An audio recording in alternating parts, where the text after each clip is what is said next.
음악과 오디오를 즐기는 가이드 샘튜브 승려입니다. 네, 보시면 알겠지만 MBL 신제품들이 나왔어요. 이게 저도 좀 궁금했는데 제품 이름이 똑같아요. C51, C31. 51은 앰프, 31은 CDP인데 근데 제품 이름이 이제 원래는 코로나의 C였는데 이름이 카덴자로 바뀌었어요. 어디도 설명은 안 되어 있는데 제가 보기에는 이 타이틀만 바뀐 것 같아요. 제품의 스펙과 뭐 모든 거는 원래 코로나에 있던 동일한 제품입니다. 이제 그 제품에 이제 새 라인업이 나왔을 뿐이고 제품은 뭐 상하 뭐 새로운 등급의 제품이 라인업이 생긴 건 아니고 코로나가 이름만 카덴자로 그렇게 바뀐 그런 타이틀이죠. 일단 뭐 MBL 얘기를 굉장히 임팩트 있게 MBL은 이렇게 뭐 흔히 마주치는 브랜드도 아니고 그렇다고 해서 이렇게 대충 넘어갈 브랜드가 아니죠. 누구나 MBL 제품을 보면 야 이건 처음 보는 분들은 이게 뭐야? 이것도 소리가 나. 어떻게? 특히 이 스피커 라디아 시트랄러라고 하죠.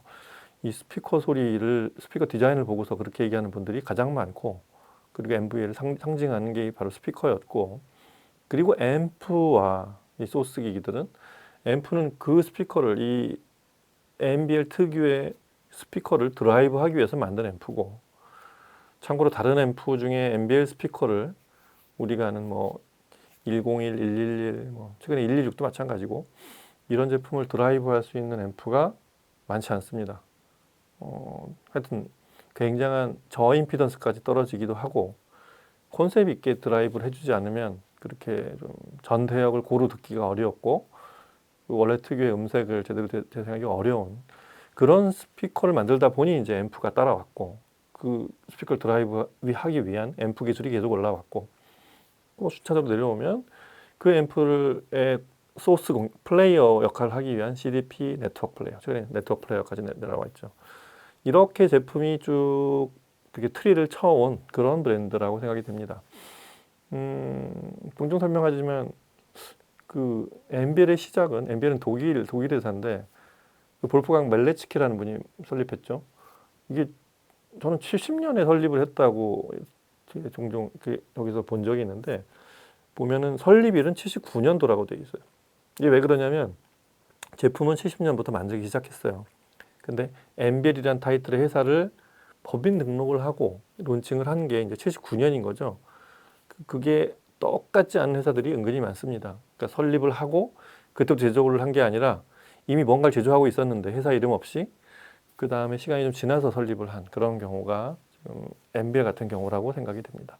그래서 볼프강 멜레츠키가 처음에 만든 건 당연히 라디아 시트랄러 그 우리가 말하는 게 자사에서는 스피커라고 안 부르고 디자인 자체가 일반 스피커랑 방식이나 그 원리가 완전히 다르기 때문에 스피커라는 이름 대신 라디아 시트랄러 또 독일어죠. 이렇게 부르는데 띠 모양의 그러니까 전 방향 360도 방향의 소리를 똑같이 내기 위해서 그 제품마다 조금씩 다른데 트위터는 12조각 트위터가 24조각인가 그 다음에 미드레인지는 12조각 그런 판넬을 360도로 쭉 붙여간 거예요. 그렇게 만들고 저 세상에 111 같은 제품은 우퍼 자체도 그렇게 이걸 다이아프램이라고 하죠. 이 얇은 띠 모양의 진동판 그렇게 만든 회사가 그래서 저음을 내기가 굉장히 어려운 관 속에 압축을 넣어서 수축을 했다가 다시 밀어내는 방식으로 소리를 내고 그 방식으로 저음부터 고음까지 전대역을 다 내는 아주 획기적이기도 하고 지금도 전 360도 소위 다이폴이라고 하죠. 전 방향을 내는 스피커 중에 그런 방식으로 소리를 내는 스피커들은 매우 드뭅니다. 우리가 아는 일반 콘이나 이런 유닛을 360도로 쭉 여러 개를 붙여서 소리를 내는 경우는 있는데 좀 한계가 있죠.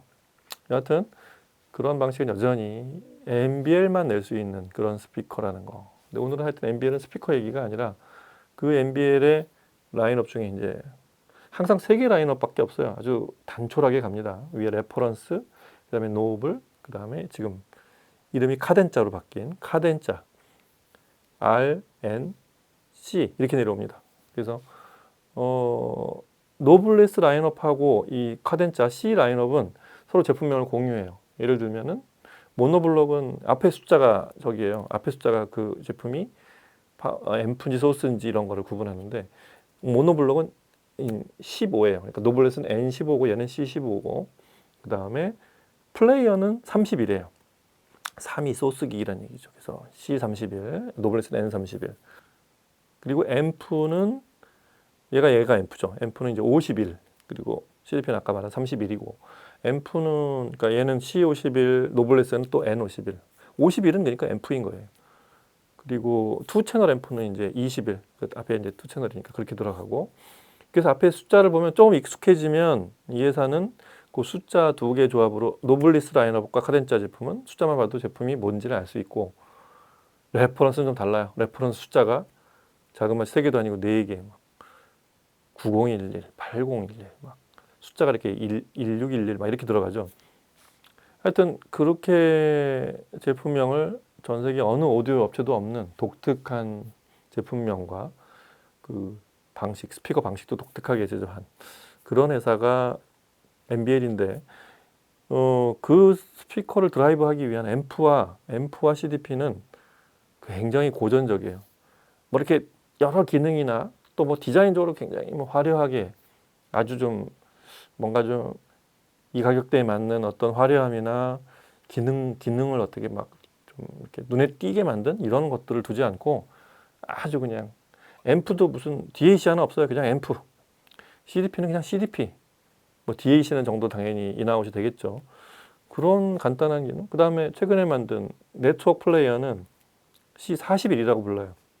이렇게 네트워크 플레이어는 별도로 이 CDP나 다른 소스 기기와 기능을 이렇게 합치질 않고 별도로 분리해서 제작하는 그런 회사입니다. 모든 저 설계는 설립자는 볼프강 멜레츠키지만 이 여기 굉장히 유명한 분이 그 수석 디자이너였어요. 유이르겐 라이스. 이분이 사실은 엠베 그 라디아스트랄러 그 스피커를 설계한 분이고 그 스피커를 설계하다 보니 그 스피커에 관련된 앰프도 본인이 전부 다 신제품 그다음 구형 신형을 전부 그분이 다 제작을 하는 굉장히 중요한 분이 유이르겐 라이스입니다. 여하튼 엠벨은 이런 회사이고 이런 제품들을 그렇게 카덴자 시리즈가 그렇게 제작이 됐다는 거 알려드리고 자 오늘은 특별히 그래서 CDP로 한번 MBL 조합 소리를 들어보도록 하겠습니다. CDP에서 MBL C31, C51로 조합을 해서 스피커는 여기서 맞는 사실은 MBL 제품도 전에번에 116 저희가 116을 한번 여기서 들어보고 녹음한 적이 있지만 저희 시청실에서 이 앰프에 가장 잘 맞는 제품이 바로 케프의 블레이드 2 메타죠. 메타 버전이죠. 이 스피커가 이렇게 웬만해서 꿈쩍하지 않는다는 건 여러분도 잘 아실 거고 저 스피커를 어느 정도 드라이브 하는지 C51과 31의 조합으로 들어보도록 하겠습니다. 음악 들어보시죠.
네, 들어보셨죠?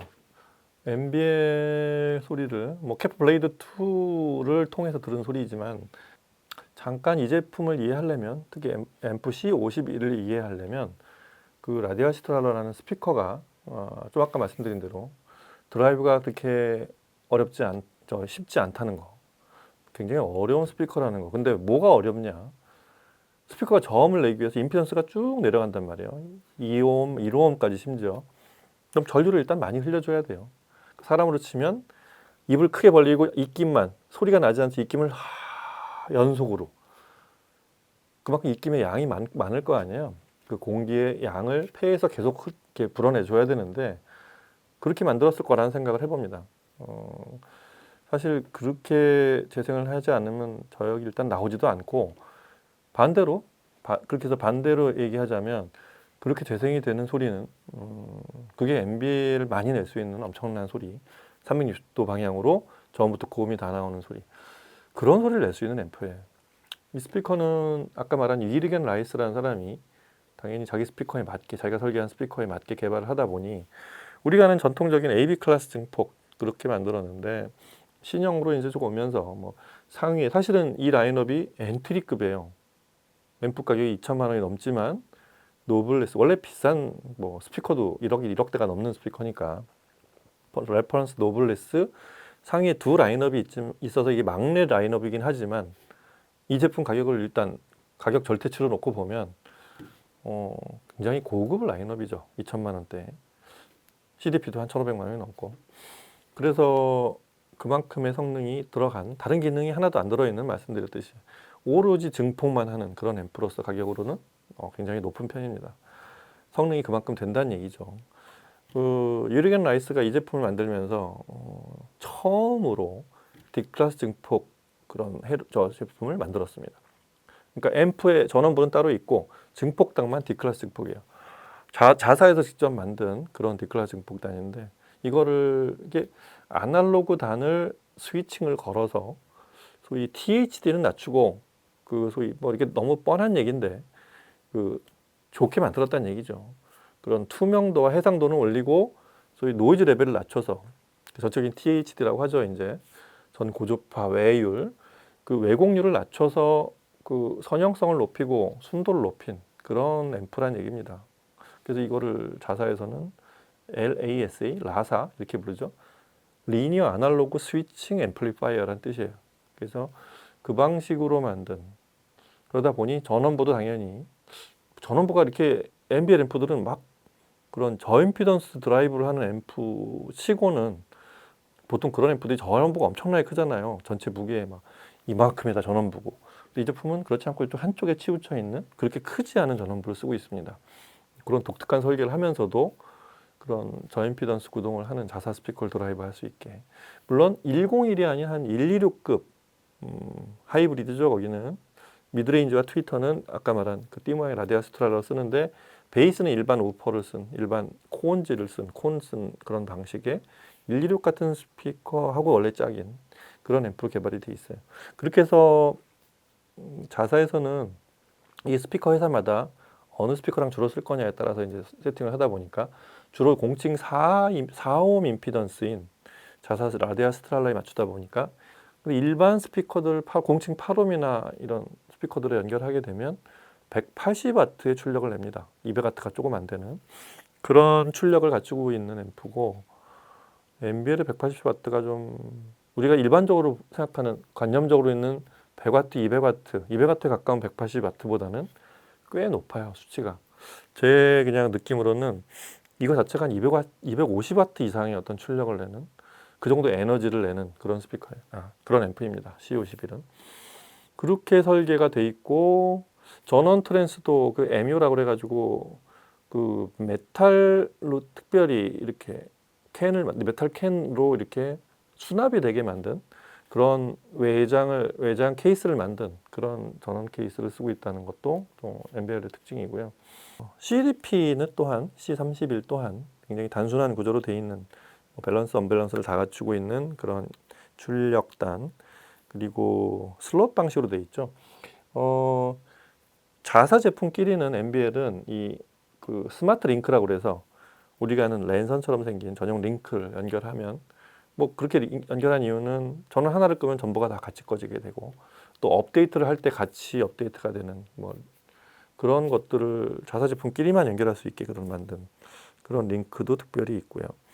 그리고 외부 DAC로만 쓸 수 있게 외부 디지털 입력이 있습니다. 그래서 뭐 USB 입력이나 동축 입력, USB는 A, B가 다 되고요. 그런 것들 인터페이스는 당연히 CDP로서 다 갖추고 있고 이 제품에서 바로 위에 그 노블레스로 가면 MBL은 그렇습니다. 이게 뭔가 좀 약간씩 좀 권위를 갖추기 시작하죠. 흔한 말로. 그래서 밑에 발이 조금씩 길어지기 시작합니다. 그리고 이제 뭐 레퍼런스 라인으로 가면 디자인이 완전히 바뀌고요. 그리고 뭐 CDP가 없고 트랜스포트랑 DAC를 또 분리하기도 하고 앰프도 대부분 모노블록으로 설계하고 이렇게 되어 있습니다. MBL의 사운드, MBL을 왜 듣느냐? 일단 자사 제품하고 자사 스피커랑 가장 베스트 자사 스피커를 드라이브하기 위한 시스템인 게 일단 첫 번째. 타사 스피커들 중에 이런 거 있죠. 저임피던스 구동이 뛰어나다 보니까 굉장히 우퍼 구경이 큰 스피커 혹은 그보다 작은 유닛이 여러 개 달린 그런 스피커들, 특히 미드 베이스가 그리고 종종 이제 이 평판형 스피커들 있잖아요. 평판형 스피커들이 저역을 내려면 순간 임피던스가 1옴까지 떨어집니다. 그런 스피커들에 쓰면 아주 좋은 앰프예요. 거의 전용이라고 할 수 있습니다. 그래서 그렇지 않은 일반 스피커들에 만약에 이 앰프를 쓰게 되면 베이스가 대단히 해상도가 뛰어난 베이스가 나온다는 이 앰프를 주목하게 된 첫 번째 이유 중에 하나가 그거예요. 베이스 구동이 대단히 뛰어나다는 겁니다. 그래서 어려운 특히 저역 드라이브가 어려운 스피커, 그 다음에 베이스를 나 지금도 괜찮게 듣고 있었어. 근데 그 앰프에 그 스피커에 이 C52를 붙이면 그 베이스에 안 들리던 소리가 들릴 가능성이 높다는 거. 그게 이 C52라는 앰프의 어떤 특징이라고 보시면 되겠습니다. 실제로 이렇게 지금처럼 음악을 들어보면 이 베이스에 펀치가 있거나 베이스가 좀 뭔가 그루브를 가지고 계속 움직이는 이런 음악들을 들어보면 윤곽이 소위 이제 엠벌럽이라는 표현을 쓰기도 하는데 그 외부 윤곽 이만큼의 그 반경으로 움직이는 어떤 에너지가 끝이 이렇게 선명한 윤곽을 그리면서 그렇게 진행이 되는 느낌을 받게 되실 거예요. 거기서 뭔가 안 보이던 게 보인다. 아, 여기는 베이스가 이런 게 꿈틀거리는데 뭔가 좀 모호했었구나, 전에 들었던 건. 이런 느낌을 C51로 연결하고 나면 새롭게 들리게 그런 느낌을 받게 되실 거예요. 굉장히 그게 뭐라 그럴까? 독특한 느낌이에요. 아주 좀 아마 저음이 나오는 녹음이 잘 된 소스여야 되긴 하지만 그런 걸 듣기에 굉장히 좋은 그런 앰프라는 걸 느끼게 되실 거예요. 그 다음에 이 뭐 다른 스피커다 연결해서도 그랬었지만 이런 거 있죠. 좀 중고음에 뭔가 좀 모호한 이게 뭔가 좀 투명하고 이런 것까지는 좋은데 뭔가 좀 이렇게 에너지가 뚜렷하게 약간 외곽을 선명하게 그리고 이런 소리 있잖아요. 그런 소리 좋아하는 분은 MBL하고 MBL을 들으면 굉장히 마음에 드실 거예요. 어떻게 좀 이렇게 좀 해상도하고 조금 다른 개념인데 해상도는 당연히 좋고요. 이렇게 외곽을 이렇게 다시 저역에서 얘기했던 거랑 같은 현상인데 외곽선을 이렇게 선명하게 만들어주는 그 굉장히 독특한 소리가 있어요. 그리고 에너지가 강하게 이렇게 쫙 선명하게 나는 좀 자연스러움을 추구해서 여기서 더 힘을 더 주진 않을 거야 라는 그런 최근의 하이엔드라든가 이런 소리하고는 조금 노선이 달라요. 되게 선명하고 뚜렷뚜렷한 소리, 분명한 소리, 선을 이렇게 애매하게 힘을 빼면서 이렇게 긋지 않고 끝까지 손을 띄기 전까지 선명하게 쫙 금을 긋고서 딱 손이 떨어지는 그런 소리를 들려주는 모호한 거 아주 싫어하는 그런 앰프입니다. 다만 그렇게 해도 그런 앰프들이 종종 이 저가 제품 중에 보면 뭐 이 제품에 비해서 일단 저가라는 얘기인데 그게 좀 고음을 좀 강하게 해서 귀를 피곤하게 한다거나 그 약간은 좀 뭔가 좀 거친 느낌이 나는 이런 제품들이 있는데 이르겐 라이스가 이 제품을 설계할 때 그래서 제가 THD를 낮췄다고 했잖아요. 그런 소리가 안 들리게 하는 그 순간까지 이렇게 만든 게 그게 LASA 방식이라고 합니다. 그래서 실제로 뭔가 그런 소리가 날까 하고 들어보면 여기는 어느 스피커로 들어도 굉장히 음압이 높아져도 그게 귀를 아프게 하지 않는 아주 듣기에 굉장히 좋은 소리가 납니다. 그게 MBL의 사운드 시그너처라고 할 수 있어요. 그러니까 그런 소리를 좋아하는 분한테는 아주 돈을 더 주고도 좀 비싼 앰프를 샀는데 뭔가 좀 희마리가 없다. 이게 정확하게 뭐 그게 뭔지는 알겠는데 나는 좀 뚜렷뚜렷하고 좀 의사 표현이 좀 분명한 이런 소리가 좋겠다 하는 분들한테는 MBL이 아마 좋을 거예요. 특히 네트워크로 맨날 듣다가 이 C31 같은 앰프, 다시 C31 같은 CDP로 들어보면 이 제품의 성능만을 따로 좀 들어보려고 다른 앰프에 들어보면 이 소리도 앰프하고 별도로 앰프의 소리를 그대로 빼다 박은 소리. 종종 같은 회사에서 만든 CDP와 앰프 소리가 서로 반대인 경우도 많거든요. 앰프가 되게 단단하고 뭔가 좀 강건하면 CDP는 되게 아날로그스럽고 자연스럽게 해서 둘이 매칭했을 때 잘 어울리게 이렇게 만드는 경우가 많은데 MBL은 성향이 둘이 거의 같아요. CDP도 앰프처럼 굉장히 뚜렷한 소리를 내는 그런 성향의 소리. 진한 콘트라스트랑 어떻게 보면 이 앞에 이 골드 패널 이거랑 굉장히 연관이 있는 소리, 그런 디자인의 연장이 되어 있는 그런 소리가 MBL의 소리라고 할 수 있겠습니다. C31이 그렇고 앰프인 C51이 그렇습니다. 어떤 분들은 이 디자인을 이제 반짝이 약간 그 황금 톤이 중국 사람들이 좋아하게 만든 거 아니야? 이러는데 처음에 보면 어떻게 얼핏 보면 이 디자인 그게 색깔뿐만 아니라 이 디자인 전체가 그렇게 보일 수 있어요. 약간은 처음에 이해가 안 될 수 있는데 일반적인 우리가 하는 영미식 디자인하고는 좀 거리가 좀 있어요. 근데 이 제품을 제가 한 일주일째 이렇게 보고 있는데 이렇게 보고 있으면 뭔가 우주선 같은, 그리고 소리를 이미 들으면서 소리를 듣고 나서 이렇게 본 디자인의 느낌은 그 굉장히 에너지가 가득 차 있는, 진짜 뭐 100만 년을 다녀도 끄떡 없을 만한 그런 어떤 엔진 소스를 달고 있는 그런 우주선이 이렇게 쫙 똑같은 속도로 이렇게 나가고 있는 느낌? 굉장히 멋있습니다. 그 다음부터는. 이 제품도 디자인 컨셉이 사운드하고 이렇게 좀 이어져서 그렇게 보여지거나 아니면 이 디자인 컨셉을 조금 이해하시는 분들이 보면 굉장히 또 빨려들 만한 그런 디자인이죠. 이 제품도 또 특이해서 이렇게 제가 직접 해본 건 아닌데 이걸 풀면 이렇게 우주선처럼 옆으로 쫙 이렇게 열리게 돼 있어요. 보통은 이게 뚜껑이 상판이 열리거나 뒤로 슬롯으로 빠지게 돼 있는데 이 제품은 여기에 있는 볼트를 풀면은 이렇게 탑차처럼 펼쳐진다는 거. 그것도 좀 특이합니다. 자, 뭐 MBL 제품은 소리를 많이 들어보는 게 제일 중요하고 가능하면 자사 스피커하고 들어보면 좀 더 MBL 소리가 이해가 더 빠르실 거예요. 하지만 좀 아까 말씀드렸듯이 좀 어려운 고난도 스피커들, 그리고 지금도 뭐 그렇게 문제 없었는데 MBL로 붙여보면 좀 더 원래 소리에 가까운 소리를 들려주는, 좀 더 적극적으로 소리를 들려주는 그런 소리가 바로 이 MBL 소리고, 지금 이제 뭐 엔트리 라인업이라고 할 수 있는 카덴짜 시리즈, 새로 나온 카덴짜 시리즈에도 그 MBL 사운드가 그대로 반영이 되어 있다고. 오히려 여기서 시작해서 노블리스는 그럼 과연 얼마나 좋을까, 레퍼런스는 또 얼마나 좋을까, 이렇게 상상을 해가는 과정이 맞는 그런 제품이 바로 MBL이라고 생각하시면 되겠습니다. MBL 제품 어디서 보시면 꼭 들어보시고 가능하면 스피커를 자사 MBL제로 꼭 들어보시기 바랍니다. 오늘은 이렇게 해서 MBL의 새 제품 C 라인업인 그 카덴짜 앰프 C51, CDP C31 두 제품의 소리를 들어봤습니다. 다음 시간에 가능하면 MBL 스피커를 꼭 같이 들어보고 싶습니다. 다음 시간에 또 뵐게요. 감사합니다.